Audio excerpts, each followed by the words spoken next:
일본 정부가 오는 23일 파견되는 한국 시찰단이 오염수의 안전성을 직접 평가하지는 않을 거라고 선을 그었습니다. 현지 시찰 활동에 대한 한국과 일본의 시각차가 드러나면서 실효성에 의문이 제기됩니다. 윤석열 대통령이 오늘 취임 1주년을 맞아 국무위원들과 국민의힘 지도부를 초대해 오찬을 함께합니다. 윤 대통령은 지난 1년간 외교 안보 분야의 변화를 가장 큰 성과로 꼽았지만 검찰 편중 인사와 야당과의 소통 부재 등에 대한 지적도 계속되고 있습니다. 더불어민주당 김남국 의원이 거액 코인 논란 나흘 만에 뒷북 사과문을 올렸지만 당내에서조차 비판의 목소리가 거세지고 있습니다. 검찰은 김 의원의 전자지갑 등에 대한 압수수색 영장 재청구를 검토하고 있습니다. 주가 폭락 사태 핵심으로 꼽히는 투자자문업체 라더견 대표와 측근들이 검찰에 잇따라 체포됐습니다. 검찰과 금융당국의 합동수사팀은 이들이 외국에 숨긴 재산도 추적해 환수할 예정입니다. 일본 도쿄 긴자에 있는 명품 시계 매장에 10대들이 침입해 10억 원 상당의 시계들을 훔쳐 달아났습니다. 유동인구가 많은 초저녁에 복면을 쓴 이들이 흉기로 점원을 위협하며 범행하는 대담한 모습에 목격자들은 영화 촬영인 줄 착각했다고 말했습니다. 오늘 낮 최고 기온이 26도까지 올라가는 등 전국적으로 초여름 더위가 나타나겠습니다. 수도권 등 서쪽 지역은 오전까지 미세먼지 농도가 나쁨 수준을 보이겠지만 낮부터 전국의 대기질은 양호하겠습니다. 시청자 여러분 안녕하십니까? 5월 10일 수요일 굿모닝 YTN 2부 시작합니다. 니시무라 야시토시 일본 경제산업상이 어제 기자회견에서 한국 전문가 시찰로 오염수 방류의 안전성에 대한 한국 내 이해가 깊어질 것을 기대한다고 말했다고 교도통신이 보도했습니다. 니시무라 경제산업상은 다만 한국 시찰단이 오염수의 안전성을 평가하거나 확인하진 않을 거라고 강조했습니다. 또 한국 시찰단의 오염수 저장 상황과 방류 설비 공사 현황을 설명하고 오염수의 방사성 물질 농도를 기준치 이하로 낮춰 방류한다는 점을 전할 계획이라고 말했습니다. 네, 이처럼 일본 정부가 한국 시찰단의 활동 범위에 선을 그었지만 앞서 외교부는 안전성을 평가할 기회라고 밝혀 두 나라의 시각차를 확연히 드러냈습니다. 이번 주 한일 국장급 협의에서 이 부분이 쟁점이 될 전망인데 형식적인 시찰 수준을 뛰어넘으려면 철저한 사전 준비가 필요해 보입니다. 조수연 기자가 보도합니다.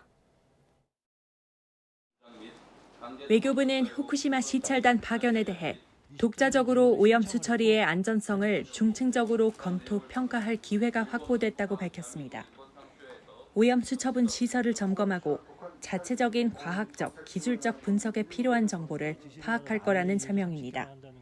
시찰단이 오염수의 안전성을 평가하지는 않을 것이라고 한 일본 측과 시각차가 감지되는 대목입니다. 이 오염수가 제대로 처리가 됐는지, 안전한지를 검증하기 위해서 필요한 자료도 요구할 것이고 또 가봐야 되는 것도 다 요구할 겁니다. 그리고 실제 지금 협의하고 있는 부분도 있고요. 따라서 이번 주 서울에서 열릴 한일 국장급 협의에서 시찰단의 성격을 둘러싸고 양측이 어떤 의견을 주고받을지 관심이 집중되고 있습니다. 특히 시찰단이 주도적으로 활동할 수 있도록 꼼꼼한 사전 조율이 뒷받침돼야 한다는 지적입니다. 지난해 타이완 조사단처럼 도쿄전력의 안내에 따라 움직이고 일본 정부 설명을 듣는 정도에 그친다면 무의미하기 때문입니다. 자칫 시찰 이후 오염수 방류가 과학적이라는 IAEA 보고서가 발표된 뒤에는 오염수 방류 이후 후쿠시마산 수산물 수입 재개 압력이 거세질 수 있다는 우려도 있습니다. 외교부는 일각에서 제기되는 실효성 의문에 아직 시찰단이 가지도 않았는데 그렇게 예단할 필요는 없다는 입장을 밝혔습니다. 현장 점검을 위한 준비 시간과 현지 체류 기간이 충분치 않은 만큼 시찰단 방일에 앞서 철저한 준비가 무엇보다 중요해졌습니다. 일본 측의 정보 공개 범위를 구체적으로 제시한다거나 추가 자료를 미리 교환하는 등의 노력이 필요해 보입니다. YTN 조수연입니다. 국민의힘이 일본 후쿠시마 원전 오염수 방류 문제와 관련해 과학과 사실을 바탕으로 괴담 정치를 불식시키겠다며 기획단 첫 회의를 열었습니다. 국민의힘 윤지욱 원내대표는 어제 국회에서 열린 우리 바다 지키기 검증 태스크포스 1차 회의에서 괴담 유포와 불안감 조성은 대책 마련에 조금도 도움이 되지 않는 무책임한 행동이라고 비판했습니다. 박대출 정책위 의장 역시 오염수 문제는 철저히 과학으로 검증해야 한다고 강조했고, 태스크포스 위원장을 맡은 성일종 의원은 오로지 과학적으로만 접근해 국민의 건강을 지켜낼 것이라고 강조했습니다. 정의당은 후쿠시마 오염수 방류와 관련한 모든 계획을 원점화한 뒤 과학적인 검증 과정을 밟아야 한다고 주장했습니다.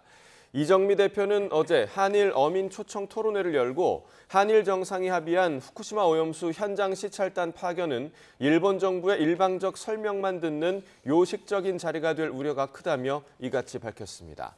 이어 한국 정부가 일본 정부의 시간과 일정에 맞춰 서두를 이유가 없다며 방류가 아닌 다른 방안으로 문제를 해결할 수 있는 대안을 토론하고 검토해야 한다고 덧붙였습니다.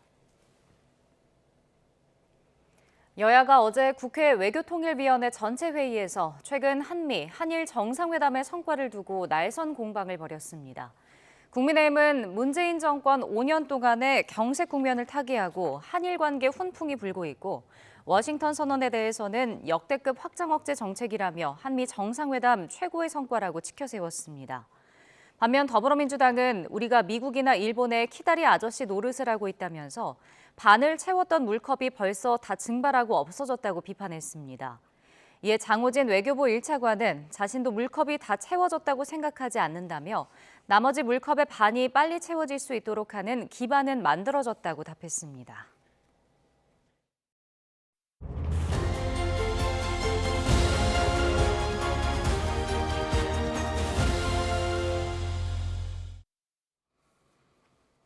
네, 윤석열 대통령이 취임 1년을 맞았습니다.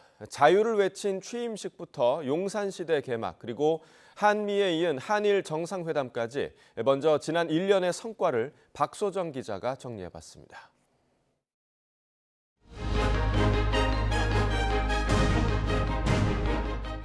우리는 자유의 가치를 제대로 그리고 정확하게 인식해야 합니다. 자유의 가치를 재발견해야 합니다. 자유를 35차례나 외친 취임식, 윤석열 정부의 키워드였습니다. 광복절 경축사, 유엔 총회 기조연설, 미 의회 영어연설 등 국내외를 가리지 않고 자유와 연대라는 가치를 1년 내내 역설했습니다. 청와대를 국민품으로 돌려준다는 목표 아래 국방부 건물로 옮겨진 대통령실. 사상 처음 출퇴근하는 대통령이 탄생했습니다. 역사상 처음으로 출퇴근하시는 대통령이신데 좀 소감이 어떠신가요? 글쎄 뭐 특별한 소감 없습니다. 일해야죠. 사흘에 한 번꼴, 61차례 이어진 출근길 약식 회견은 쌍방향 소통의 상징과도 같았지만 MBC 기자와의 설전 이후 중단됐습니다. 경제는 자유시장, 민간 주도로 대표됩니다.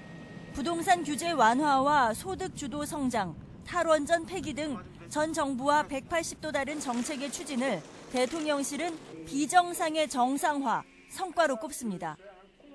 윤 대통령은 대한민국 1호 영업사원을 자처하며 UAE의 300억 달러 투자 유치 등 해외 자본의 투자를 끌어내기도 했습니다. 대한민국 1호 영업사원으로 신발이 닳도록 뛰고 또 뛰겠습니다.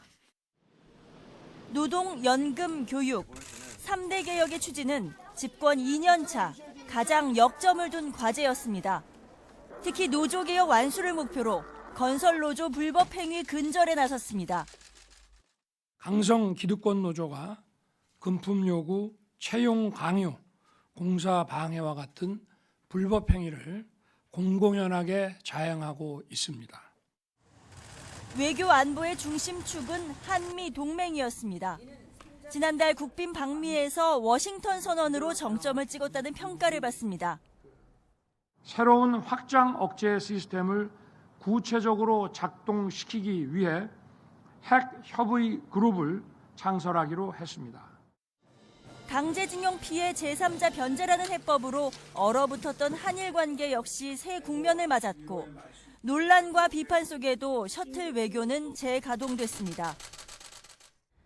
지난 1년 굵직한 성과가 많았다는 대통령실의 자평은 결국 국민의 삶과 마음에 어떤 혜택과 어떤 자긍심을 남겼는지 냉정하게 살펴본 뒤에 내려도 늦지 않아 보입니다.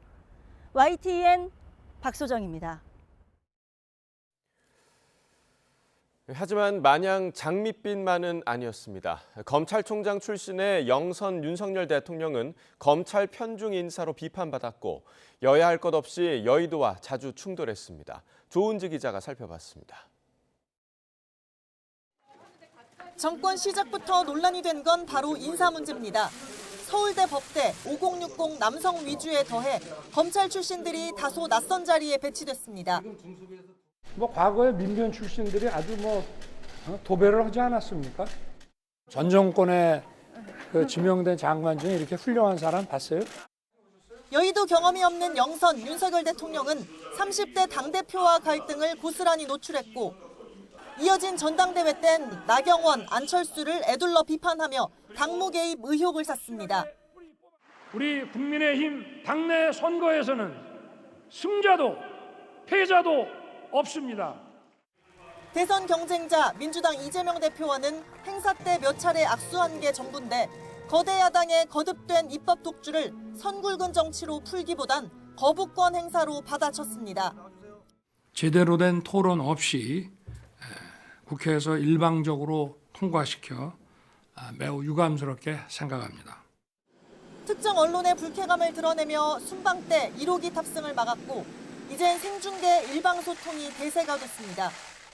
그런 가짜 뉴스로 이간질하려고 아주 악의적인 그런 행태를 보였기 때문에 자유와 연대를 외치며 공들인 가치 외교는 민간인 사적 수행과 비속어 논란, 말실수 등으로 크고 작은 흠집이 났고 만 5세 입학과 주 69시간 노동 등 정책 혼선도 뼈아픈 대목입니다. 주당 60시간 이상의 근무는 건강보호 차원에서 무리라고 하는 생각은 변함이 없습니다. 조용한 내조를 약속한 김건희 여사의 광폭 행보에 대해서도 이런저런 말들이 나오고 있습니다. 최측근 참모들은 윤 대통령의 목표가 성공한 대통령으로 역사에 남는 것 오직 그것뿐이라고 입을 모읍니다. 임기의 5분의 1이 지난 시점 남은 4년을 어떤 빛깔로 채울지는 오롯이 윤 대통령의 몫입니다. YTN 조은지입니다. 윤석열 대통령은 오늘 취임 1주년을 맞아 용산 대통령실에 국무위원들과 국민의힘 지도부를 초대해 오찬을 함께합니다. 윤 대통령은 이 자리에서 취임 1년 소회를 밝히며 1년 동안 국정 운영을 위해 힘쓴 노고를 격려할 것으로 보입니다. 또 앞으로 더욱 심기일전에 국정에 박차를 가하자고 당부할 것으로 전망됩니다.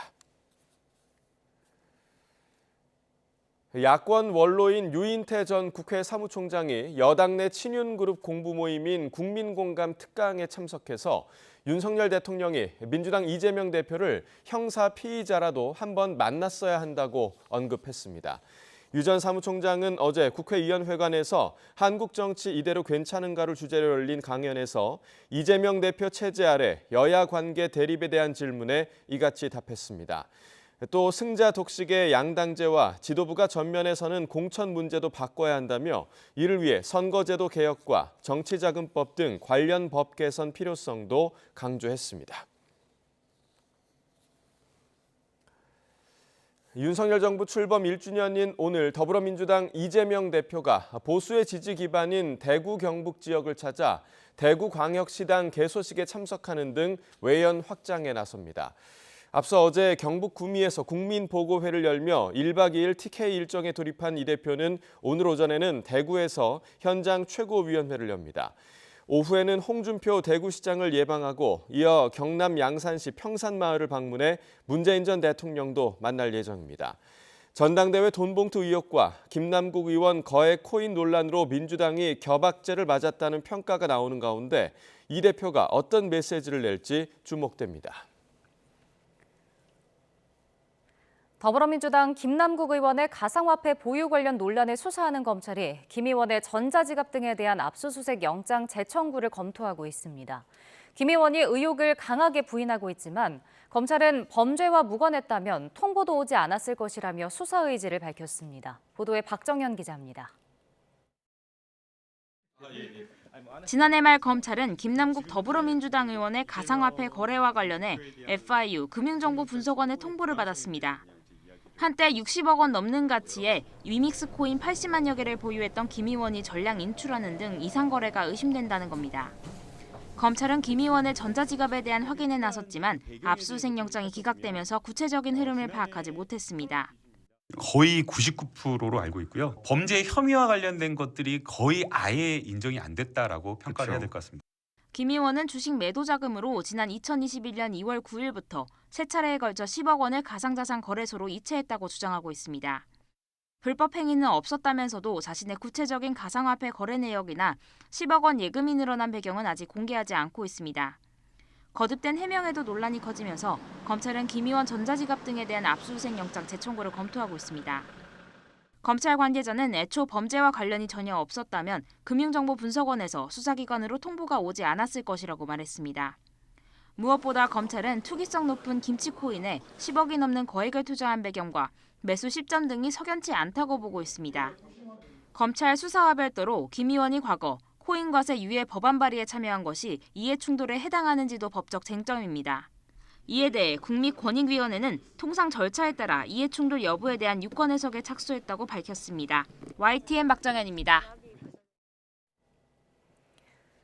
더불어민주당 김남국 의원이 거액 코인 논란에 거듭 불법은 없었다고 반박하고 있습니다. 하지만 당내에서조차 비판의 목소리가 거세지고 있습니다. 민주당 내 목소리 직접 들어보겠습니다.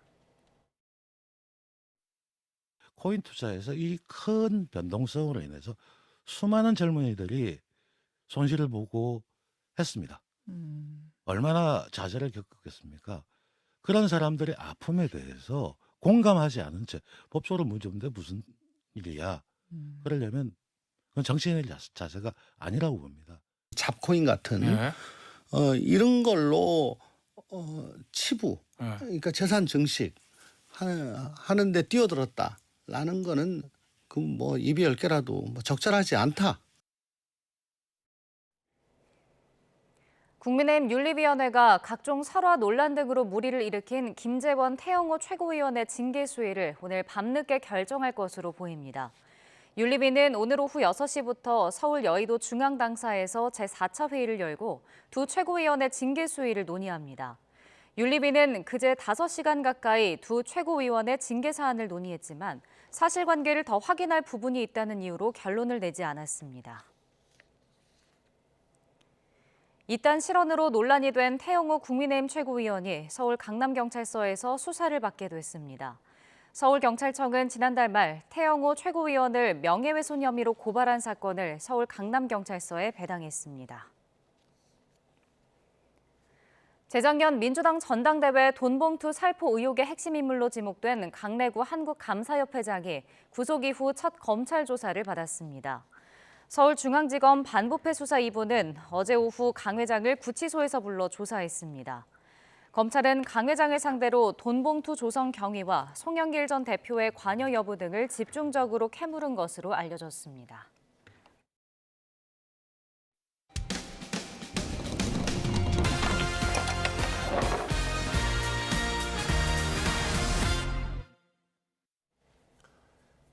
교통법규 위반 차량을 촬영해 신고하던 시민이 근처를 오가던 운전자들에게 욕설을 듣고 위협을 당했다는 제보가 들어왔습니다. 제보자의 신고로 범칙금을 물게 되자 앙심을 품은 것으로 보이는데 경찰이 수사에 착수했습니다. 제보는 Y 차상은 기자가 보도합니다. 편도 2차선 도로에서 스마트폰으로 교통법규 위반 차량들을 촬영하던 A씨. 본 적 없는 남성들이 다가오더니 그 가운데 한 명이 욕설을 퍼붓습니다.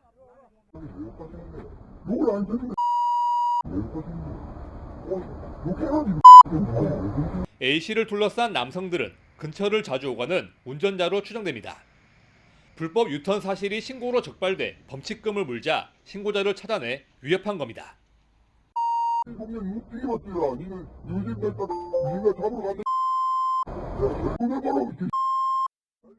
위협을 느낀 A씨는 112에 신고했고 경찰관이 현장에 도착하고 나서야 자리를 피할 수 있었습니다. 진짜 여러 명이 달려드니까 이렇게 진짜 다치겠다 이런 생각이 들었고 진짜 무서웠습니다. 신고자를 혼쭐냈으니까 더욱 자유롭게 교통 위반을 할 것으로 예상이 됩니다. A씨가 한 교통법규 위반 신고는 올해에만 30여 건, 대부분 범칙금이 부과됐습니다. 해당 장소를 가보니 잠깐 사이에도 불법 유턴 차량 여러 대가 목격됐습니다. 차량들의 불법 유턴은 중앙분리대가 없는 횡단보도 주변에서 집중적으로 이루어지고 있습니다. 신고 영상을 보면 근처 업체 화물차 위반 사례가 많았습니다. A씨의 신고로 수사에 들어간 경찰은 신고자를 위협한 남성들에게 폭행 혐의를 적용할 수 있는지 검토하고 있습니다. YTN 차상입니다. 대통령실 행정관 출신 유명 변호사가 교통사고를 낸 뒤 달아난 혐의로 경찰의 수사를 받고 있습니다. 서울 강남경찰서는 도로교통법 위반 혐의로 A 변호사를 입건해 조사하고 있습니다. A 변호사는 어제 오전 11시쯤 서울 강남구 도산대로에서 차량 접촉 사고를 낸 뒤 조치를 취하지 않은 채 차량을 버리고 도주한 혐의를 받고 있습니다. 오늘 새벽 2시쯤 경기도 여주시 중부 내륙고속도로 하행선 충주 방향 256km 지점에서 25톤 화물차가 앞서가던 9.5톤 택배 트럭을 들이받았습니다. 이 사고로 운전자 2명이 다쳐 병원으로 옮겨졌습니다. 또 택배 상자와 화물차에 실려있던 사료가 도로에 쏟아져 수습을 위해 한 개 차로가 일시 통제됐습니다. 주가 조작 의혹의 핵심 인물로 꼽히는 투자자문업체 라더견 대표와 투자자 모집을 주도한 프로골퍼 등 최측근 2명이 줄줄이 체포됐습니다. 검찰과 금융당국 합동수사팀은 이들이 외국에 숨긴 재산에 대해서도 해외 수사기관과 공조해 환수한다는 방침입니다. 보도에 김다연 기자입니다. 검찰 합동수사팀이 주가 조작 의혹의 핵심으로 꼽히는 라더견 투자자문업체 대표를 자택 앞에서 체포했습니다. 시세 조종 등 자본시장법 위반과 범죄수익은닉법 위반 혐의를 적용했습니다. 라 대표의 최측근으로 꼽히는 변모 씨와 프로골퍼 안모 씨도 같은 혐의로 체포됐습니다. 변 씨는 주로 의사들의, 안 씨는 연예인과 재력가들의 투자자 모집을 주도한 것으로 알려졌습니다. 검찰과 금융당국이 합동수사팀을 꾸려 수사에 나선 지 열 하루 만입니다. 출석 요구 없이 법원의 체포영장을 발부받은 점으로 미뤄 이들의 시세 조종 혐의가 상당 부분 구체화된 것으로 보입니다. 검찰은 라 대표 등의 소환 조사 대신 체포부터 한 이유에 대해 혐의의 중대성과 도주 가능성을 언급했습니다. 그러나 라 대표는 체포 전까지도 주가 조작은 없었고 오히려 피해자란 주장을 굽히지 않았습니다. 이 피해의 책임이 온전히 나만의 것인가? 여기에서 손해본 사람, 수익 낸 사람 따져봤으면 좋겠다라는 거죠. 합동수사팀은 사무실 압수수색과 휴대전화 통신영장을 토대로 확보한 물증, 관련자 진술 등을 토대로 혐의 입증에 자신감을 보이고 있습니다. 검찰은 체포된 핵심 인물들에게 투자자 명의로 개통한 휴대전화로 통정매매와 주가 조작을 했는지 집중적으로 확인할 예정입니다. 명의자 동의 없이 신용매수를 했던 경위도 짚고 넘어갈 방침입니다. 나아가 처벌도 중요하지만 범죄 수익을 환수하는 것도 중요하다며 전담 인력을 두거나 해외 수사기관과 공조하는 등 필요한 모든 조치를 다하겠다는 입장입니다. 검찰 수사에 속도가 붙고 있는 가운데 피해자 60여 명은 라 대표 등 6명을 검찰에 고소했습니다. 이들이 주장하는 피해 금액은 1,350억 원에 달합니다. 휴대폰을 맡긴다라는 걸로 지금 여론이 공범죄 아니냐라는 좀 인식이 있는데 전 잘못됐다고 생각합니다. 왜냐하면 휴대폰을 맡겼다고 해서 휴대폰 2개 가지고 통정매매를 할 수 있다라고 예측을 할 수가 없고. 검찰은 라 대표와 최측근 2명을 이틀간 체포영장 시한까지 조사한 뒤 구속영장 청구 여부를 결정할 방침입니다. YTN 김다현입니다. 국토교통부가 기아와 메르세데스 벤츠 코리아, 현대자동차, 한국 GM, 스텔란티스 코리아에서 제작 또는 판매한 16개 차종 22만 9,052대에서 결함이 발견돼 자발적으로 시정 조치를 한다고 밝혔습니다. 기아에서 제작 판매한 카니발 19만여 대는 슬라이딩 도어 사이에 신체 일부가 끼어 상해를 입을 가능성이 있는 것으로 조사됐습니다. 또 메르세데스 벤츠 코리아에서 수입 판매한 E220D 등 8개 차종 2만여 대는 고압 연료 펌프 부품 문제로 연료 공급 라인이 막혀 시동이 꺼질 가능성이 있는 것으로 확인됐습니다. 반도체 생산 첨단 장비의 중국에 대한 수출을 사실상 금지한 미국 정부가 중국에 공장을 둔 한국 기업에 대해서는 별도의 기준을 마련해 장비 반입을 가능하도록 하는 방안을 검토 중인 것으로 알려졌습니다. 미국 상무부는 대중국 반도체 기술 통제를 유지하면서도 한국과 타이완 기업의 예측 가능성을 높이고 공급망 교란을 최소화하기 위해 이 같은 협의를 진행하고 있다고 복수의 소식통이 전했습니다. 별도 기준이 만들어질 경우 현재 1년간 수출 통제 유예를 적용받은 한국 기업의 경우 기간 제한 없이 기준만 충족하면 미국의 반도체 장비를 중국으로 반입할 수 있게 될 전망입니다. 정부가 전기차 업계에 세제 지원을 대폭 늘리기로 했습니다. 치열한 글로벌 시장에서 우리 기업들이 경쟁력을 확보하는데 정부가 전폭적으로 뒷받침하겠다는 취지입니다. 양희력 기자가 보도합니다.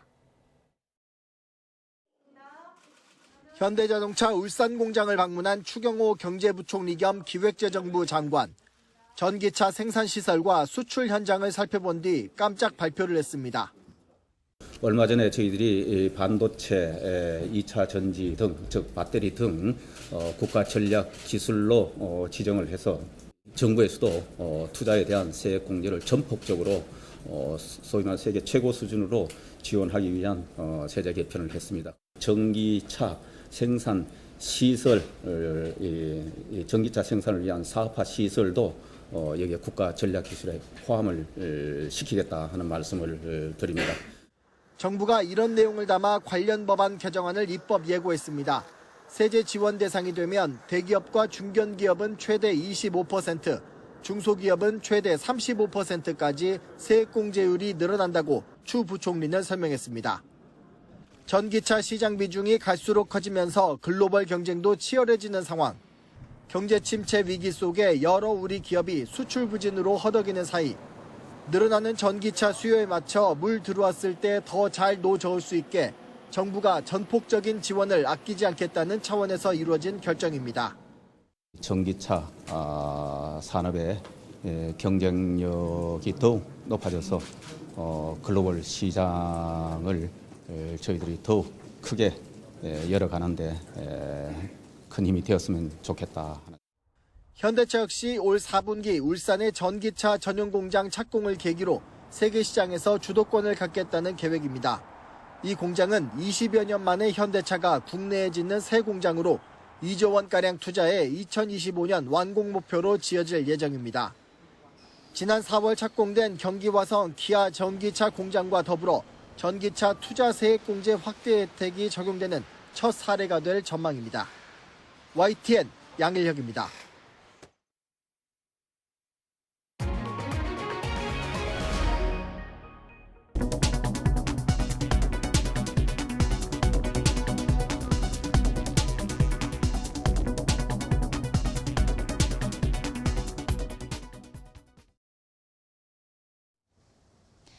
오늘 내륙을 중심으로는 때이른 초여름 더위가 찾아오겠습니다. 현재 서울 기온은 10.7도로 예년 기온을 밑돌며 다소 쌀쌀하지만 한낮에는 따스한 볕이 내리쬐면서 기온이 크게 오르겠는데요.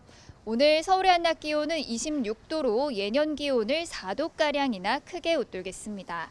다만 낮 기온이 크게 오르는 만큼 일교차가 10도 이상으로 극심하게 벌어지고 있으니까요. 겉옷으로 체온 조절 잘해주셔야겠습니다.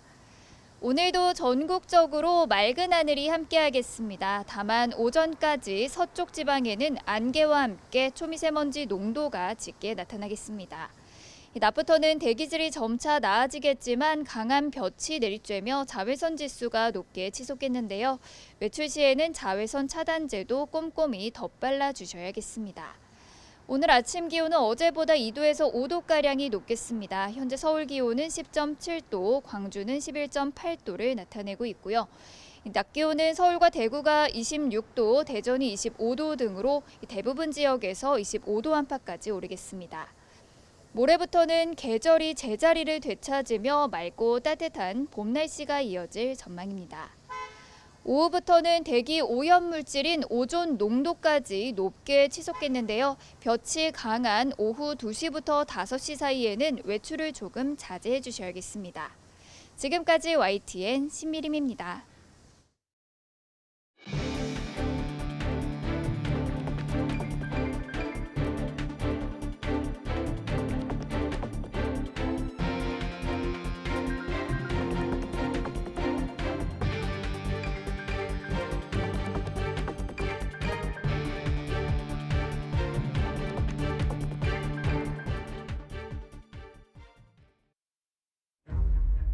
자유, 인권, 공정, 연대의 가치를 기반으로 국민이 진정한 주인인 나라, 국민 여러분과 함께 반드시 만들어 나가겠습니다. 저와 정부는 당면한 민생을 최우선으로 챙기면서 우리 경제의 성장 동력과 미래 먹거리 확보를 위해 혼신의 힘을 국민 안전에 대해서는 국가가 끝까지 무한 책임을 진다는 자세로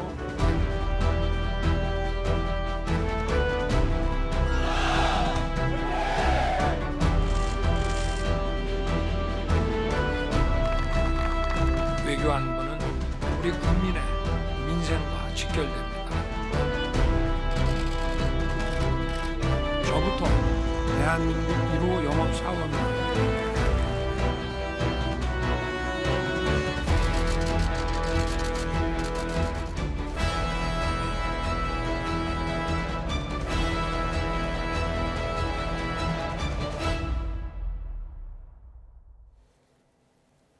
윤석열 대통령이 취임 1년을 하루 앞둔 어제 지난 1년간 외교 안보에서 큰 변화가 이루어졌다고 자평했습니다. 글로벌 질서의 중심에 섰고 북한 선의에만 기댔던 안보도 탈바꿈했다고 설명했습니다.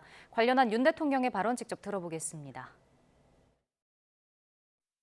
제가 대통령직에 취임한 1년 전 이맘때를 생각하면 외교 안보만큼 큰 변화가 이루어진 분야도 없습니다. 규범에 입각한 국제 질서를 존중하고 국제사회에서 우리의 경제 역량에 걸맞는 책임과 기여를 다함으로써 글로벌 질서의 중심으로 뛰어들었습니다. 북한의 선의에만 기댔던 대한민국의 안보도 탈바꿈했습니다. 재래식 군사력을 바탕으로 했던 한미 상호 방위 조약은 핵 능력을 기반으로 업그레이드 되었습니다.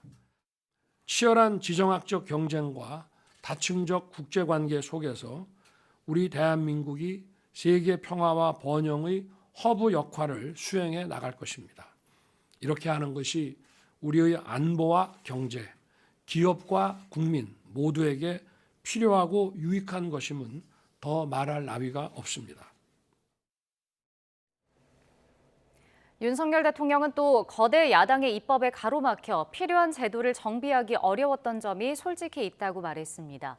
윤 대통령은 어제 국무회의 모두 발언에서 이같이 언급하며 최선을 다하겠지만 무너진 시스템을 회복하고 체감할 만한 성과를 이루기에는 시간이 필요하다고 밝혔습니다. 윤 대통령은 과거 정부의 반시장적, 비정상적 정책이 전세 사기의 토양이 됐고 증권합수단 해체로 상징되는 금융시장 반칙행위 감시 무력화는 가상자산 범죄와 금융투자 사기를 활개치게 했다고 지적했습니다. 이어 범죄자의 선의에 기대면서 수많은 사회적 약자를 절망의 늪으로 밀어넣었다고 비판했습니다. 국민의힘 김기현 대표는 지난 1년은 절벽을 향해 달리고 있는 위기의 대한민국을 다시 바로 세우는 시간이었다고 밝혔습니다. 김 대표는 어제 당 싱크탱크인 여의도연구원이 개최한 윤석열 정부 1주년 시리즈 세미나에서 1년 전 무엇 하나 온전한 것이 없는 상태로 시작했다며 이같이 말했습니다. 이어 반시장적이고 이념을 앞세웠던 정책들을 바로잡고 있다며 불법에 대한 단호한 대처를 통한 법치 질서의 확립과 건설 현장의 비리 척결 등이 반드시 풀어야 할 숙제라고 강조했습니다. 민주당 이재명 대표가 윤석열 정부를 향해 실패를 인정하고 판단과 정책을 바꿔 새로운 길로 함께 나아가자고 말했습니다. 이 대표는 어제 경상북도 구미시에서 열린 찾아가는 국민보고회에서 지난 1년은 비록 성과를 내지 못했지만 지금도 늦지 않았으니 국민에게 희망을 주자며 이같이 밝혔습니다. 또 국회 본회의에서 야당 주도로 통과된 간호법과 관련해 대선 당시 윤석열 후보와 자신이 공식적으로 약속한 만큼 약속을 지켜야 한다면서 거부권을 행사해서는 안 된다고 강조했습니다. 더불어민주당 김남국 의원이 거액 코인 보유 논란과 관련해 민생 위기 속에 공직자로서 국민 눈높이에 맞는 모습을 보여드리지 못했다며 진심으로 사과드린다고 말했습니다. 김 의원은 어제 언론에 배포한 입장문에서 지난 며칠 동안 국민 여러분께 심려를 끼쳐드려 송구한 마음이라며 관련 의혹 보도 나흘 만에 처음으로 사과의 뜻을 밝혔습니다. 이어 국민들께 더 일찍 사과드렸어야 했는데 억울한 마음에 소명에만 집중하다 보니 책임 있는 자세를 보이지 못했다고 말했습니다. 김남국 의원의 가상화폐 이상 투자 의혹을 수사하는 검찰이 김 의원의 가상화폐 지갑 등에 대한 압수수색 영장을 재청구하는 방안을 검토하고 있습니다. 서울 남부지방검찰청은 금융정보분석원에서 넘겨받은 내용을 바탕으로 김 의원의 가상화폐 보유와 거래 과정에서 불법성 여부를 들여다보고 있다고 밝혔습니다.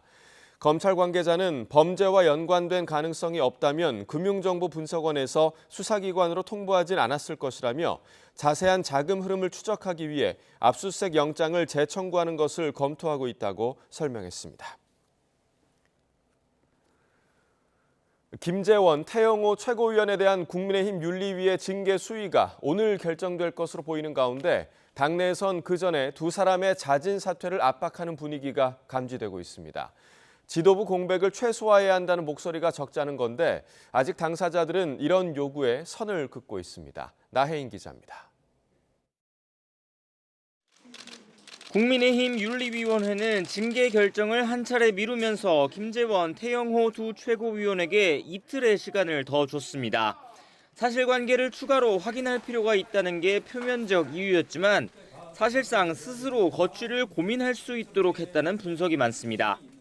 만약에 그런 어떤 정치적인 해법이 등장한다면 거기에 따른 징계 수위는 여러분이 예상하는 바와 같을 겁니다.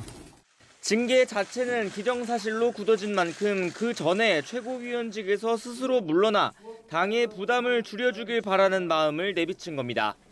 당의 공식 입장을 대변하는 핵심 인사도 굳이 이런 분위기를 숨기지는 않았습니다. 많은 분들이 그 최고위원직 사퇴를 의미하는 것으로 해석하고 있는 것을 알고 있고요. 예. 저도 아마 그런 부분이 상당 부분 녹아 있지 않나. 김재원, 태영호 두 최고위원의 잦은 사퇴를 요구하는 당내 목소리가 커진 건 지도부 공백에 대한 우려와 맥이 닿아 있습니다. 김기현 대표는 두 최고위원이 당원권 정지 징계를 받아도 그럴 일은 없다고 일축했지만 일부 잠시 결혼이 되는 경우는 있을 수 있겠지만 공백이라 어떻게 그게 공백이죠? 그러면 그 최고위원 그럼 다른 지도부는 다 그럼 투명 인간일까요? 지난 전당대회에서 뽑힌 최고위원 5명 가운데 2명의 일정 기간 부재는 지도부 운영 차질로 연결될 수밖에 없다는 게 대체적인 전망입니다. 출범 2달을 간 넘긴 김기현 체제가 이런 부담을 더는 방법은 김재원, 태영호 두 최고위원의 잦은 사퇴뿐입니다. 국민의힘 당원에 따라 두 사람이 스스로 거취를 정리하면 즉 권위 상태가 되면 전국위에서 최고위원을 새로 뽑을 수 있기 때문입니다. 그래서 당 윤리위가 잦은 사퇴와 징계 수위를 연계할 수 있다는 관측도 나오고 있지만 당사자들은 아직까진 거부 의사를 굽히지 않고 있습니다. 결정 수위나 결정의 그 어떤 정치적 행보에 따라서 그것이 올라갈 수도 있고 내려갈 수도 있다. 이 점에 대해서는 저는 아직 잘 이해가 되질 않아요. 자진 사퇴 여부에 대한 이야기를 어느 누구한테도 들어본 적이 없습니다. 내년 총선을 앞두고 외연 확장과 중도 표심 공략에 공을 들이는 국민의힘은 지난해에 이어 올해도 5.18 광주 민주화운동 기념식에 소속 의원 전원이 참석하기로 했습니다. 늦어도 그전에는 역사인식 문제로 물의를 일으킨 두 최고위원의 징계 국면을 수습할 가능성이 큰 만큼 오늘 윤리위 전후 당사자들의 동향에 관심이 쏠리고 있습니다. YTN 나힌입니다. 국민의힘 이철규 사무총장은 내년 총선 대통령실 참모들의 대거 낙하산 공천설은 전혀 사실이 아니라며 공정한 절차를 거치지 않고 공천받는 일은 없을 거라고 강조했습니다. 이 사무총장은 MBN 정치와이드에 출연해 용산에서 선거에 나갈 분은 나가겠지만 그게 무슨 특혜가 되는 일은 없을 거라며 이같이 말했습니다. 한동훈 법무부 장관의 총선 출마설에 대해서는 그런 징후도 계획도 없다며 한 장관의 행태를 보면 정치적이라고 보이지 않고 검토된 바도 없다고 설명했습니다. 인천 미추홀구 전세 사기 피해 물건에 대한 경매가 모두 유예됐습니다. 금감원은 어제 보도자료를 통해 경매 기일이 도래한 11건에 대한 진행 상황을 점검한 결과 전 금융업권의 적극적인 협조로 경매 기일을 모두 연기했다고 밝혔습니다. 그러면서 앞으로도 각 금융업권과 함께 채권 매각 유예, 경매기일 연기 등 전세 사기 피해자를 위한 실질적인 지원이 원활히 이뤄질 수 있도록 협력하겠다고 설명했습니다.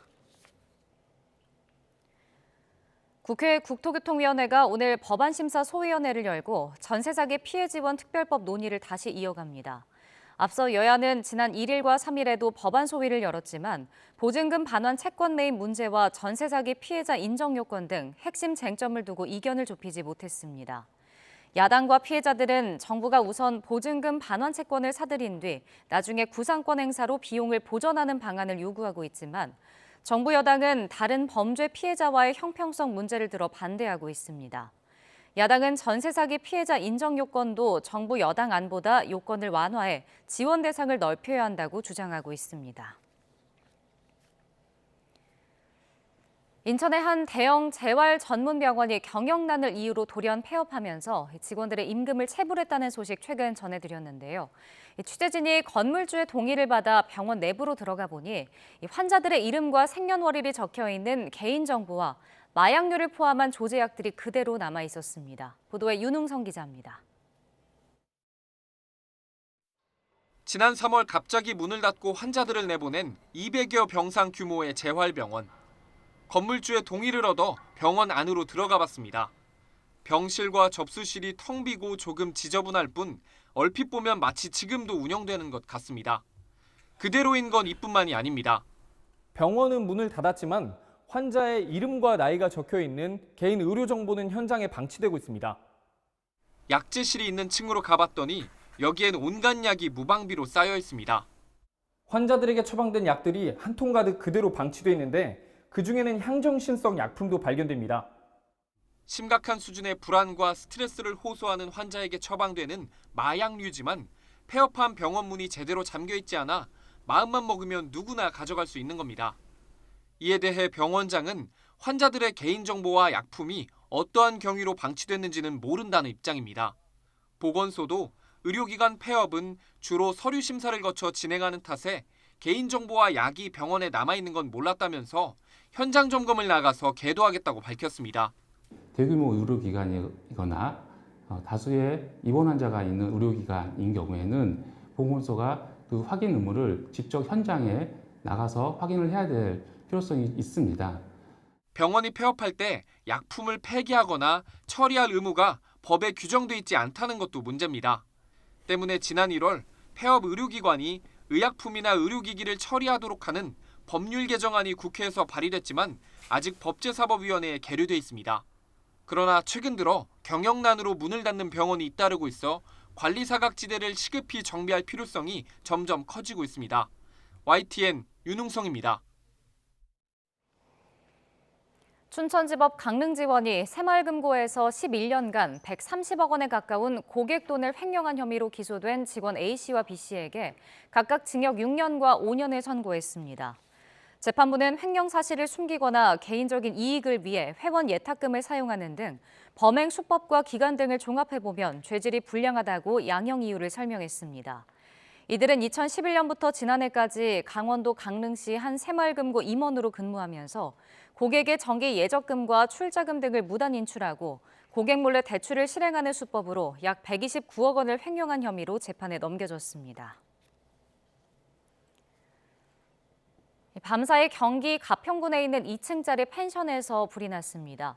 투숙객들이 황급히 대피해 다친 사람은 없었지만 근처 건물에 머물던 사람들도 밤잠을 설쳐야 했습니다. 황보혜경 기자가 보도합니다.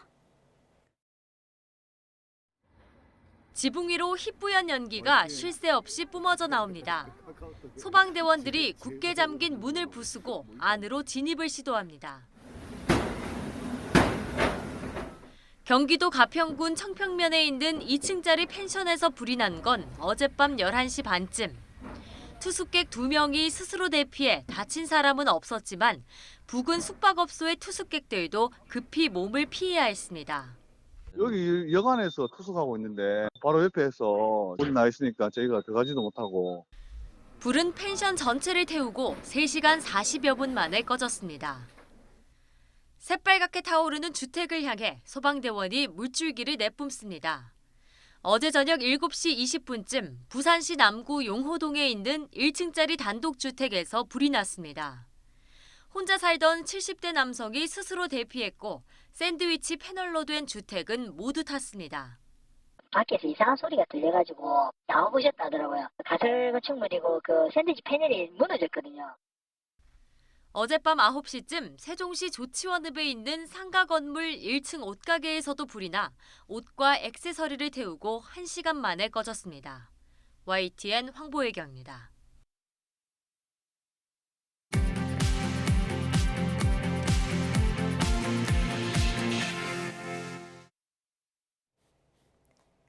이 시각 세계는입니다. 일본 각지에서 지난해부터 강도 사건이 잇따르는 가운데 이번엔 고급 상점들이 몰려있는 도쿄 긴자 한복판에서 발생했습니다.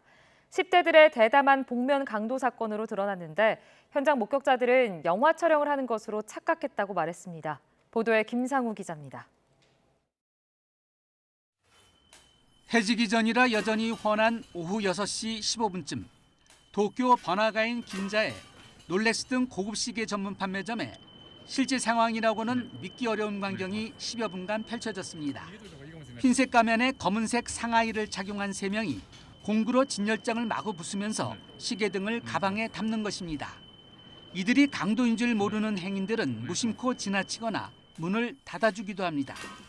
낌새가 이상하다고 느낀 일부는 스마트폰으로 이들을 촬영하기도 합니다.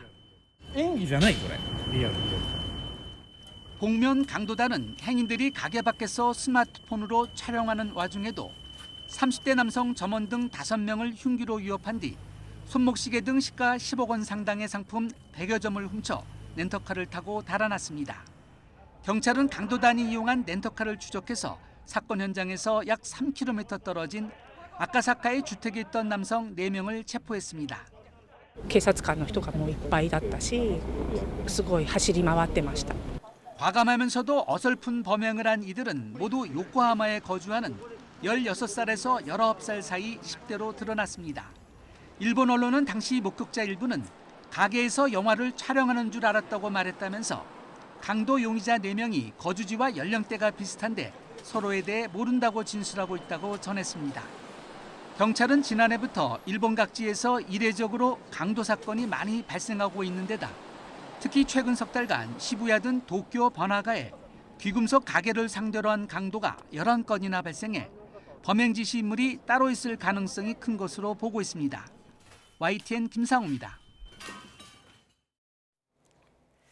블라디미르 푸틴 러시아 대통령은 현지 시간 9일 러시아의 전승절을 맞아 러시아를 상대로 한 진짜 전쟁이 벌어졌다고 말했습니다. 푸틴 대통령은 모스크바 붉은 광장에서 열린 전승절 기념 행사에서 서방 엘리트가 증오와 러시아 혐오를 퍼뜨리고 있다며 이같이 밝혔습니다. 러시아는 지난해 2월 시작한 우크라이나 침공을 공식적으로 전쟁이 아닌 특별 군사작전으로 지칭해왔지만 이번에 푸틴 대통령이 처음으로 전쟁이란 표현을 쓴 겁니다. 올라프 숄츠 독일 총리는 이와 관련해 고개 하나 까딱할 필요가 없다면서 우크라이나에 대한 굳건한 지원을 지속해야 한다고 말했습니다. 숄츠 총리는 현지 시간 9일 프랑스 스트라스부르의 유럽의회에서 행한 유럽의 날 기념 연설을 통해 푸틴 대통령이 그의 병력과 전차, 미사일을 행진시켰다며 이같이 말했습니다. 이스라엘군이 팔레스타인 무장단체인 이슬라믹 지하드를 겨냥해 가자 지구에 대해 2차례에 걸친 공습을 감행해 15명이 숨지는 등 긴장을 고조시켰습니다.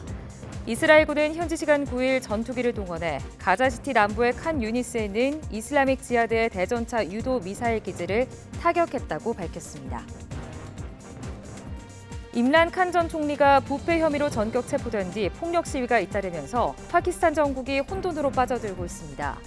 파키스탄에서는 칸 전 총리가 현지 시간 9일 부패 혐의로 전격 체포된 뒤 전역에서 칸을 지지하는 군중들이 체포에 항의하는 시위를 벌이면서 이를 저지하는 군과의 충돌로 유혈 사태가 빚어지고 있습니다.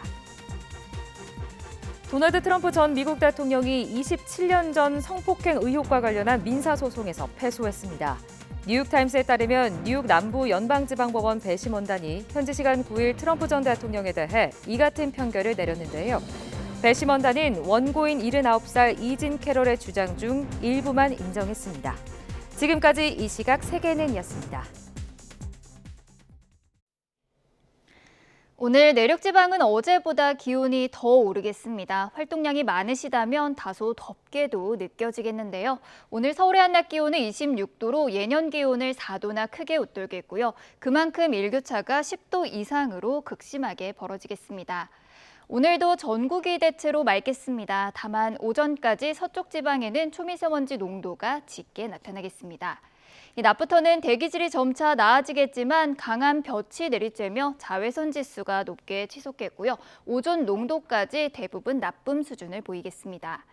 오늘 아침 기온은 어제보다 2도에서 5도가량이 높겠습니다. 현재 서울 기온은 10.7도, 대구가 11.6도, 부산은 15.3도를 보이고 있습니다.